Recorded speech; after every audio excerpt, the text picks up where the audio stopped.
na razstavi, ki je posvečena knjižnici barona Žige Zoisa o 200-letnici njegove smrti. Razstavo smo pripravili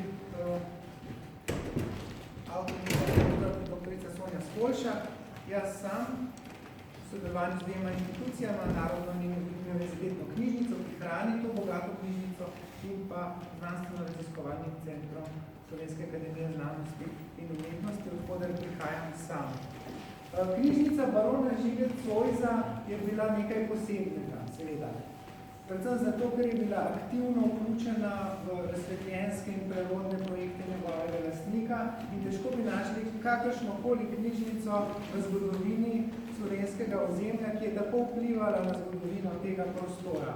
Najbrž je prav ta tista, ki je najbolj določila smer, razvoj kulture našega prostora, vsekakor pa je poskrbela za ključen preobrat, razvoj slovenske moderne nacionalne identitete na prelomu iz 18. in 19. stoletja. To tudi ni bila navadna plemiška knjižnica. Ponavadi so plemiške knjižnice, recimo na Kranjskem, pa tudi drugod po Evropi, nastajale več generacij, so jih potem sinovi, so knjige podedovali od svojih očetov, pa potem to knjižnico večali. In običajno so te plemiške knjižnice tudi na Slovenskem nastajale recimo od 16. do konca 18. ali pa tudi 19. celo začetka 20. stoletja. Knjižnica Žige Zoisa je pa nastala v enem kosu, tako rekoč.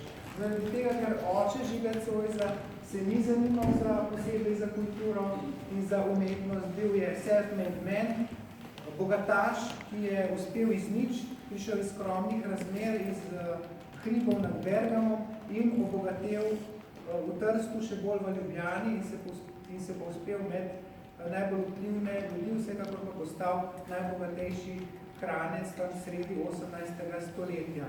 V kulturo je ta človek, Michelangelo Zois, vlagal samo toliko, koliko je bilo nujno za njegov družbeni ugled, tako da knjig ni kupoval, se pravi, to celotno knjižnico je ustvaril pravzaprav Žiga Zois sam. Pregled te knjižnice kaže, da je nekako največ knjig kupil med 20 in 50 letom, kar nam pove nekaj tudi o dinamiki človeškega življenja, ampak knjig pa ni kupoval v starih letih, oziroma jih je manj kupoval v starih letih tudi zaradi tega, ker je zašel v finančne težave. To se je pokazalo tudi v tem, da je potem manj denarja namenjal knjigam. Knjižnica njegova je obsegala nekaj tisoč knjig, približno 2700 del v več kot 5000 zvezkih. To niti ni ogromna knjižnica, tudi za tiste čase, ne, seveda veliko večje so bile kraljevske knjižnice, recimo v Parizu, Londonu in tako naprej, ampak med zasebnimi plemiškimi knjižnicami je bila to čisto spodobna knjižnica z konca 18. stoletja, niti ni bila največja knjižnica to na Kranjskem. Največja knjižnica na Kranjskem se je nahajala točno na mestu, kjer smo sedaj. To je bila knjižnica kneza v Auerspergu, v nekdanjem knežjem dvorcu, ki je nastala v 17. stoletju, ustvarjala sta jo brata kneza Auersperga in se je tu v tem prostoru, v knežjem dvorcu seveda nahajala do potresa leta 1895, pozneje pa je bila ta stavba porušena, knjižnica pa razprodana na vse konce. Zakaj pa je Zoisova knjižnica všla tej nesrečni usodi, ki je ponavadi čakala zasebne knjižnice? K sreči so Zoisovi učenci, Zoisovi sodelavci, zlasti Jernej Kopitar na Dunaju, avstrijsko vlado pregovorili, da je celotno knjižnico odkupila, skoraj celotno, od njegovega dediča, nečaka Karla Zoisa, in je potem avstrijska vlada to knjižnico podarila Licejski knjižnici v Ljubljani, današnji Narodni univerzitetni knjižnici. Sem je torej ta Zoisova knjižnica prišla po njegovi smrti leta 1823 in bibliotekar Matija Čop je potem v naslednjih letih to knjižnico bogato vključeval v zbirke Licejske knjižnice. Do danes je bila ta knjižnica pravzaprav razpršena, oziroma je še vedno razpršena po raznih fondih. Narodne in univerzitetne knjižnice. V Narodni univerzitetni knjižnici sta jo zlasti sodelavki doktorica Sonja Složek in Urša Kocija popisovali, pomagali rekonstruirati to knjižnico, nato pa smo skupaj izbrali najbolj dragocene kose iz te knjižnice, kose, ki govorijo o pomenu te knjižnice in jih predstavili na tej razstavi. Kakšne jezike bomo tu srečali, seveda vsaj delno ni posebej presenetljivo. Ne preseneča nas, da je skoraj polovica Zoisovih knjig v nemščini, to ni nič posebnega, saj je bil dominantni jezik tedanje kulture, habsburški monarhiji, tudi v deželah poseljenih Slovenci nemščina. Prav tako ni nenavadno, da je veliko italijanskih, veliko francoskih knjig, ne nazadnje je bil Živec v očetu Italijan. Bolj je pa presenetljivo, da ima knjižnica zelo veliko angleških knjig, to je nekaj posebnega. Angleške knjige tudi na Kranjskem v tistem času niso bile pogoste, jih skoraj ne najdemo. Angleščina je postala seveda pomembna za te krajše mnogo, pozneje v marsikaterem pogledu šele po drugi svetovni vojni, medtem ko je ta kultura habsburške monarhije, tudi kranjske, bila bližje italijanski in pa potem francoski kulturi. In seveda druga posebnost Zoisove knjižnice, in zaradi tega je pa tako dragocena za nas, da ima visok odstotek slovanskih in slovenskih knjig. Slovenske knjige v Zoisovi knjižnici dosegajo 4%, in to se vam ne sme zazdeti malo v tistem času, kajti slovenske knjige so bile zelo redke, so pokrivale zelo ozek spektr tedanje knjižne produkcije, samo nabožno književnost praktično za ljudstvo, ampak Zois se je pa trudil pridobiti sistematično vse slovenske knjige, vse slovenske tiske, od Trubarjevega katekizma do sodobnosti, in mu je to uspelo doseči v eni tretjini, torej zbral je 1/3 vseh slovenskih tiskov v tem obdobju. Tudi to ni tako majhen dosežek, kot se nam zdi danes, ker je bilo knjige takšne zlasti stare slovenske knjige težko dobiti in jih je moral torej baron dobiti pravzaprav s pomočjo svojih informatorjev, kmetov, ki so zanj iskali knjige na podeželju in tako naprej. To nas pripelje do vprašanja, kako je Zois nabiral te svoje knjige, torej za novejše knjige, novejše nemške, latinske, italijanske knjige, ni bil poseben problem. Evropa je imela že zelo razvito knjigotrško mrežo, tudi v Ljubljani je bilo več knjigotržcev, več tiskarjev, zlasti po objavi tolerančnega patenta in pa reformi cenzure v času cesarja Jožefa II. Tako da je s pomočjo svojih znancev med knjigotržci, Korna v Ljubljani, Ferdinanda Beka na Dunaju naročal najnovejše knjige z področji, ki so ga zanimala. Tu spet pridemo do vsebinske sestave Zoisove knjižnice. Posebnost Zoisove knjižnice je v primerjavi s drugimi plemiškimi knjižnicami, da je zelo malo starih knjig, torej medtem ko so druge plemiške knjižnice zaradi tega, ker so pač nastajale več generacij in imele zelo veliko inkunabol, starih tiskov in tako naprej, se Zois praktično ni zanimal za starejše knjige, z eno izjemo, seveda slovenskih in slovanskih knjig. To se pravi, on je želel na področjih, ki jih je obvladoval, na področju naravoslovja, jezikoslovja, geologije, metalogije in tako naprej, najnovejše knjige. Želel je biti v stiku s časom, tako da je samo 10% knjig v njegovi knjižnici izšlo pred njegovim rojstvom. Se pravi, gre za moderno razsvetljensko knjižnico z konca 18. in začetka 19. stoletja. Zapletlo se pa seveda pri teh starejših knjigah, ki sem jih že omenil, torej slovenskih knjigah, teh pa ni bilo mogoče dobiti z običajnimi knjigotrškimi povezavami, ker so že zdavne pošle, že zdavne so propadle v antikvariatih na Dunaju in v Nemčiji. Takšnih knjig seveda ni bilo mogoče dobiti, bile so ohranjene v nekaterih nemških knjižnicah, tam jih je Zois tudi iskal leta 1780, ko je bil recimo v Tübingenu, in tu je pa moral pokazati Zois veliko mero iznajdljivosti. Ker stopite nekoliko bliže tej prvi vitrini, torej vse te vitrine mimo katerih se bomo sprehodili, so posvečene posameznim področjem znanosti in umetnosti, ki jih je Zois želel najbolj pokriti. Tako da nam ta prva vitrina nam torej kaže nekako pripomočke za izgradnjo sodobne razsvetljenske knjižnice, potem naslednje vitrine, mimo katerih se bomo sprehodili, nam pa kažejo recimo naravoslovje, uporabne vede, geografijo, filozofijo, likovne umetnosti, zgodovino, literaturo in jezikoslovje. Tu s temi pripomočki si je Zois pomagal torej, zgraditi moderno knjižnico, torej te bibliografije, priročniki so nadomeščali seveda današnje moderne sisteme, kot je pri nas recimo računalniški sistem COBIS. Takrat so si pa Zois in drugi intelektualci seveda pomagali z bibliografijami, ki so izhajale na različnih področjih.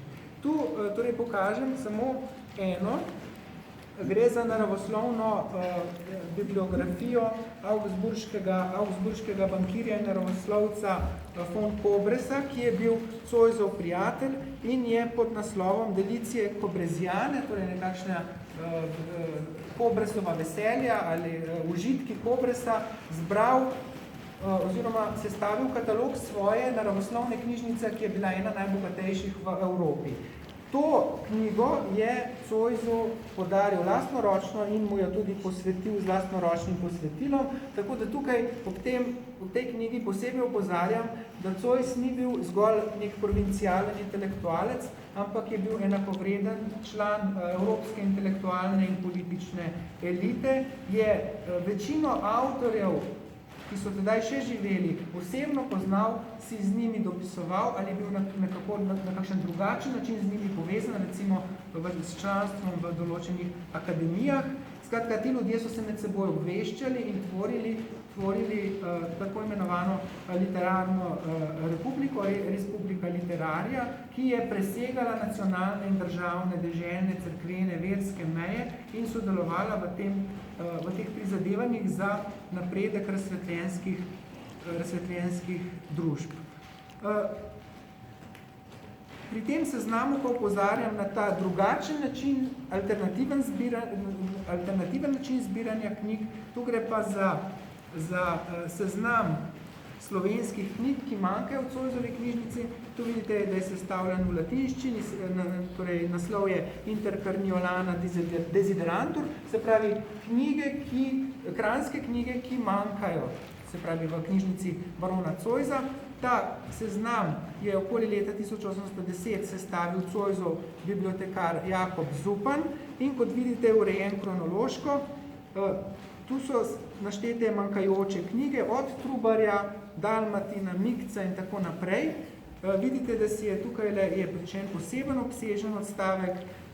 Zois si je zelo prizadeval pridobiti Dalmatinov prevod Peteroknjižja iz leta 1578. To je bil ena od predpriprav na tisk Dalmatinove Biblije in prvi slovenski ljubljanski tisk, ki ga je izvedel Jan Šmandelc v Ljubljani. In tu, če boste pozorno pogledali, je knjižničar evidentiral tudi pomoč kmeta Gubanca izpod Šmarne gore, tu piše Kalenberg, Šmarna gora, torej kmet Gubanc, Anton Gubanc je bil eden od teh kmečkih informatorjev, ki so Zoisu pomagali iskati knjige na podeželju pri kmetih, ki so imeli še spravljene nekatere protestantske knjige, ali pa je tovrstne knjige kupoval recimo na dražbah cerkvenih knjižnic. Takrat v 80-ih letih 18. stoletja so seveda veliko samostanov ukinili in so te knjižnice prišle na dražbe, ali jih je skušal kupiti iz še obstoječih cerkvenih knjižnic. Tako je Zois počasi sestavljal torej popolno ali pa skoraj popolno zbirko slovenskih tiskov. Tu vas posebej opozarjam še enkrat na težavnost tega početja. Še danes nimamo zbranih vseh slovenskih tiskov, preprosto zaradi tega, ker so nekateri propadli. In to niti ne nujno najstarejši, celo nimamo vseh tiskov Marka Puklina in Valentina Vodnika, recimo Male pratike, se pravi tiskov, ki so stari 200 let. Knjige so zelo krhko blago, zelo hitro propadejo pri prehajanju iz generacije v generacijo. Ne nujno namerno, ampak zaradi tega, ker vsaj na videz izgubijo vrednost, vsaj za naslednjo generacijo, tako da se lahko ohranijo pravzaprav samo v neki stalni instituciji, ki seveda tudi beži posledicam vojn, revolucij, požarov in tako naprej. Torej, k sreči se je Zoisova knjižnica torej ohranila. Samo še eno besedo o mestu Zoisove knjižnice, torej, kje se je fizično nahajala. Vsi najbrž poznate Zoisovo palačo na Ljubljanskem bregu. Ta knjižnica je bila v drugem nadstropju te knjižnice, te palače in Zoisovem osebnem stanovanju, ki ga je sestavljalo kar 17 sob. In to stanovanje je bilo brez pragov, tako da se je Žiga Zois lahko po njem premikal z vozičkom in jemal seveda tudi knjige s police. In za to knjižnico so skrbeli knjižničari, ki so bili za svoje delo tudi plačani. Seveda pa to delo ni bilo za poln delovni čas, to seveda ni zahtevalo enega človeka za 8 ur, ampak je seveda Zois takega človeka poklical recimo enkrat na teden ali pa kadar je bilo potrebno kaj postoriti. In to so bili vedno intelektualci iz njegovega kroga, slavisti, najprej bil to Blaž Kumerdej, potem Jožef Šober, potem Jernej Kopitar, in ko Jernej Kopitar leta 1808 odšel na Dunaj študirati in je tam tudi vstal, je potem kot zadnji Zoisov knjižničar prišel Jakob Zupan, ki je tudi sestavil ta seznam. Zdaj pa vas povabim vitrini posvečeni naravoslovju.